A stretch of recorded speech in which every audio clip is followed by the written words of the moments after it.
Inside. Foreclose that Tristan Law. Bold 3 detergent plus.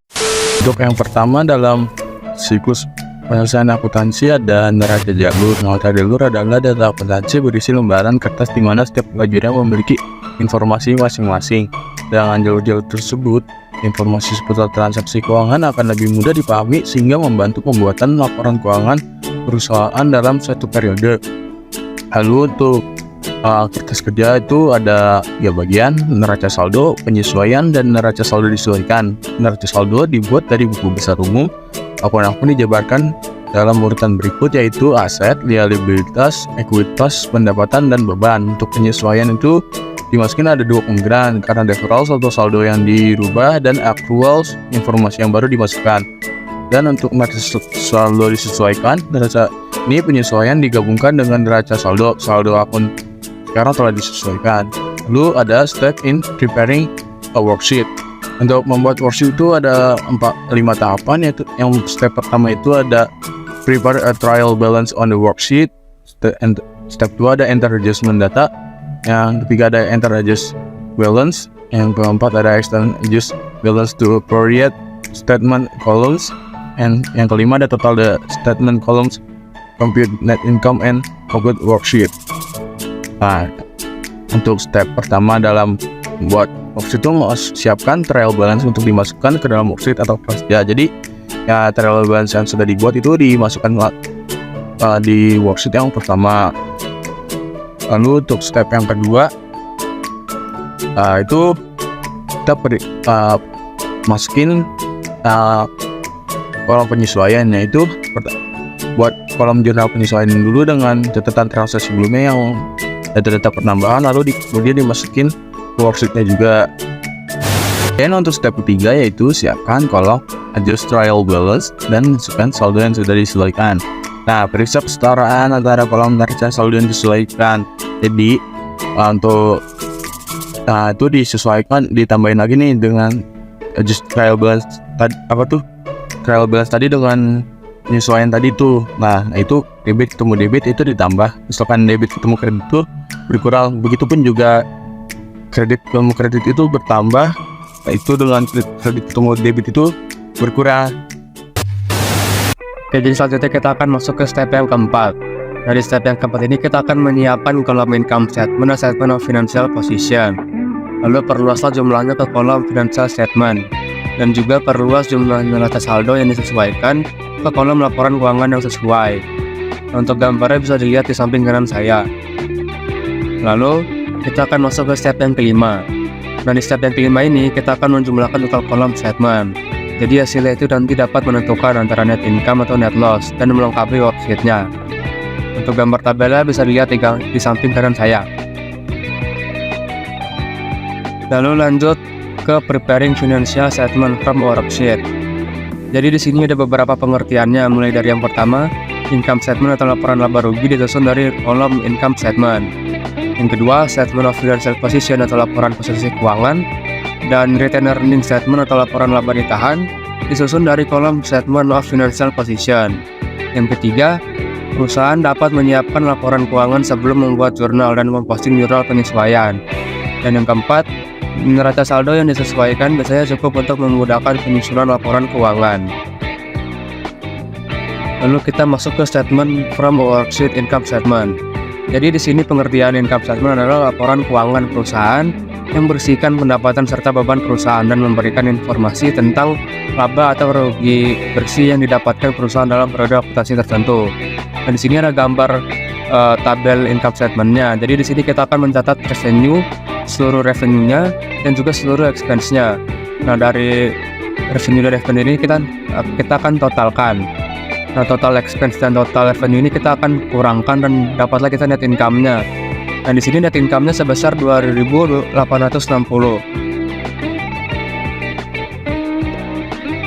Oke, jadi selanjutnya kita akan masuk ke statement from a worksheet retained earning statement. Jadi pengertian retained earning statement atau laporan laba ditahan adalah laporan keuangan yang menunjukkan perubahan saldo laba ditahan perusahaan selama periode akuntansi tertentu. Nah, laporan laba ditahan biasanya mencakup 3 hal. Yang pertama, saldo akun laba ditahan perusahaan. Yang kedua, setiap pendapatan atau kerugian bersih, dividen tunai atau dividen saham. Dan yang ketiga, saldo laba di tahun akhir. Nah, untuk tabel return earning statement-nya bisa dilihat di samping kanan saya. Lalu lanjut ke statement from a worksheet statement financial position. Nah, di sini laporan posisi keuangan perusahaan atau statement of financial position adalah laporan sistematis yang mengenai aktiva, utang serta modal dari suatu perusahaan pada suatu periode akuntansi tertentu. Nah, komponen yang harus ada ketika menyusun laporan posisi keuangan adalah yang pertama, ada aset. Aset adalah harta yang dimiliki perusahaan. Kedua, liabilities. Liabilities adalah utang lancar dan utang jangka panjang. Yang ketiga, equity. Equity adalah kekayaan perusahaan yang dimiliki oleh pemilik perusahaan. Nah, untuk tabel statement of financial position-nya bisa dilihat di samping kanan saya.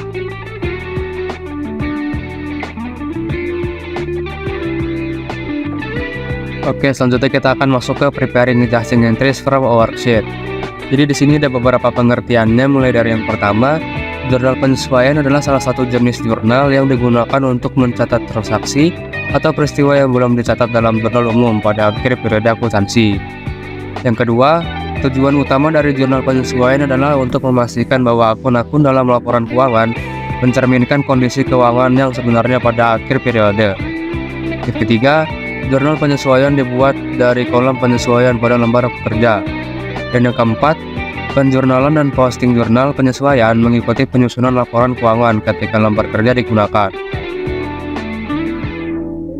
Lalu kita masuk ke benefit of a worksheet.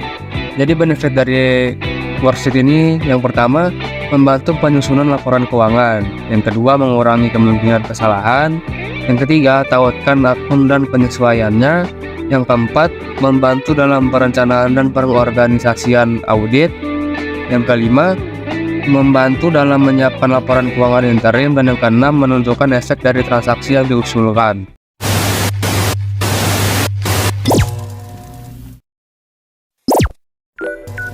Jurnal penutup. Jurnal penutup merupakan jurnal yang digunakan untuk menutup semua akun nominal pada akhir periode. Proses ini dilakukan dengan cara menjurnal akun-akun tersebut pada lembar saldo nominalnya. Dengan kata lain, jurnal penutup dilakukan untuk menggunakan saldo sementara, sehingga perusahaan dapat mengetahui laba atau rugi usaha selama satu periode. Selain itu, pengambilan pribadi juga termasuk ke dalam akun sementara yang harus ditutup pada akhir periode. Jurnal penutup memiliki tujuan. Apa sih tujuannya? Yang pertama itu menyiapkan laporan keuangan, memindahkan saldo, reset akun sementara, menghitung laba bersih, meningkatkan akuntabilitas, dan menjaga keteraturan. Yang selanjutnya itu ada menyiapkan jurnal penutup. Menyiapkan jurnal penutup memerlukan step by step. Yang pertama, menutup akun pendapatan. Pada akhir periode, semua pendapatan yang diperoleh selama periode tersebut perlu ditutup atau dinolkan. Caranya adalah dengan memindahkan saldo dari akun pendapatan ke akun income sendiri. Akun income sendiri bersifat sementara, digunakan untuk menghitung laba bersih sebelum ditutup ke akun modal atau laba ditahan. Ini contoh dari tabelnya, yaitu tanggal 31 Desember pendapatan berada di debit, sementara income summary berada di kredit. Yang kedua itu ada menutup akun beban. Jadi semua beban atau biaya-biaya yang terjadi selama periode juga perlu ditutup dengan memindahkan saldo ke akun income summary. Ini membantu menghitung total beban yang akan dikurangi dari total pendapatan untuk mendapat laba bersih. Jadi ini contoh tabelnya. Income summary berada di debit, beban gaji berada di kredit, beban sewa berada di kredit, beban utilitas berada di kredit. Selanjutnya akan menutup akun income summary. Yaitu setelah semua pendapatan dan beban telah dipindahkan ke income summary, saldo akun ini akan mencerminkan laba atau rugi bersih perusahaan. Jika laba, saldo income summary akan dipindahkan ke akun laba ditahan atau akun modal. Jika rugi, prosesnya sama, namun dalam urutan sebaliknya. Ini ada contoh tabelnya tanggal 31 Desember. Laba ditahan berada di debit, sementara dividennya berada di kredit. Yang terakhir itu ada menutup akun dividen. Itu jika ada. Jika perusahaan membagikan dividen kepada pemegang saham, saldo akun dividen juga perlu ditutup. Dividen ini akan mengurangi saldo laba yang ditahan karena laba yang dibagikan tidak lagi ditahan di perusahaan. Jadi ini contoh dari tabelnya. Laba ditahan berada di debit, dividen berada di kredit. Selanjutnya yaitu posting jurnal penutup ke buku besar. Bagaimana sih? Yaitu caranya posting jurnal penutup ke buku besar adalah dengan mentransferkan debit dari jurnal penutup ke buku besar dan kredit dari jurnal penutup ke buku besar. Setelah diposting, saldo akun sementara di perusahaan dagang akan menjadi 0.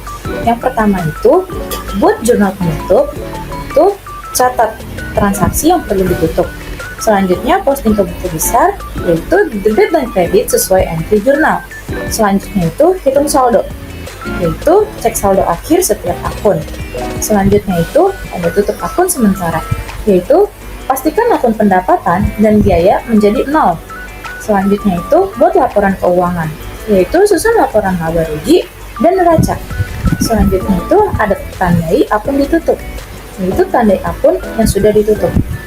Jadi, seperti ini contoh tabelnya. Yang pertama itu, cost revenue to income summary. Yang kedua itu, cost expenses to income summary. Dan yang ketiga itu, cost income summary to retained earnings. Yang keempat, cost dividend to retained earnings.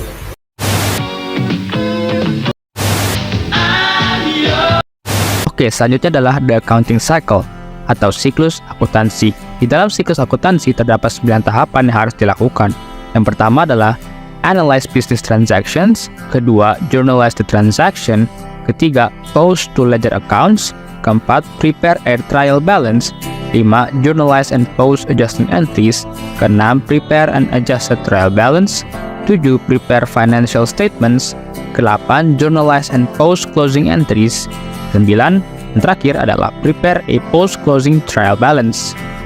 Correcting entries, avoidable step. Jurnal koreksi atau correcting entries adalah jurnal secara khusus dibuat untuk memperbaiki kesalahan ketika membuat laporan keuangan. Dalam hal ini, kesalahan tersebut adalah ketika melakukan pengklasifikasian akun atau ketika mencatat nilai transaksi. Terdapat 3 poin. 1. Tidak diperlukan jika pencatatan akuntansi bebas dari kesalahan. 2. Dibuat setiap kali ditemukan kesalahan. 3. Harus diposting sebelum jurnal penutup. Alih-alih menyiapkan jurnal koreksi, Anda bisa membalikkan jurnal yang salah dan kemudian membuat jurnal yang benar. Contohnya seperti ini, correcting entries avoidable step. Case 2. On May 10, 18, Mercato purchase on account equipment costing $4,500. Transaction was journalized and posted as a debit to equipment for $50 and a credit to accounts payable for $50. The error was discovered on June 3. Incorrect entry, equipment for $50, accounts payable for $50. Correct entry, equipment $4,500, accounts payable $4,500. Correcting entry, equipment $4,050, accounts payable $4,050.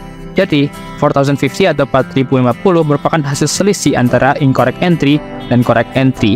Maka hasilnya adalah $4,050. Reversing entries. Jurnal pembalik, atau juga disebut dengan reverse entry, dibuat dengan tujuan untuk menyederhanakan pembuatan jurnal berikutnya pada awal periode.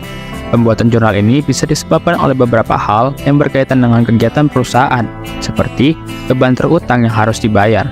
Ada beberapa poin yang harus disampaikan. Yang pertama adalah seringkali berguna untuk membalik beberapa jurnal penyesuaian sebelum mencatat transaksi reguler pada berikutnya. Yang kedua, perusahaan membuat jurnal pembalik pada awal periode akuntansi berikutnya. Yang ketiga, setiap jurnal pembalik merupakan kebalikan dari jurnal penyesuaian yang dibuat pada periode sebelumnya. Yang keempat, penggunaan jurnal pembalik tidak mengubah jumlah yang dilaporkan dalam laporan keuangan. Contohnya seperti ini, kami menggunakan transaksi beban gaji untuk Yazici Advertising seperti yang diilustrasikan sebelumnya. 1. 26 Oktober, entry gaji awal. Yazici membayar 4.000 gaji dan upah yang diperoleh antara tanggal 15 Oktober dan 26 Oktober. Kedua, 31 Oktober, entry penyesuaian. Gaji dan upah yang diperoleh antara tanggal 29 Oktober dan 31 Oktober adalah 1.200. Perusahaan akan membayarnya dalam daftar gaji tanggal 9 November. Ketiga, 9 November, entry gaji berikutnya. Gaji dan upah yang dibayarkan adalah 4.000. Dari jumlah ini, 1.200 diterapkan pada gaji dan upah yang masih harus dibayar dan 2.800 diperoleh antara tanggal 1 November dan 9 November.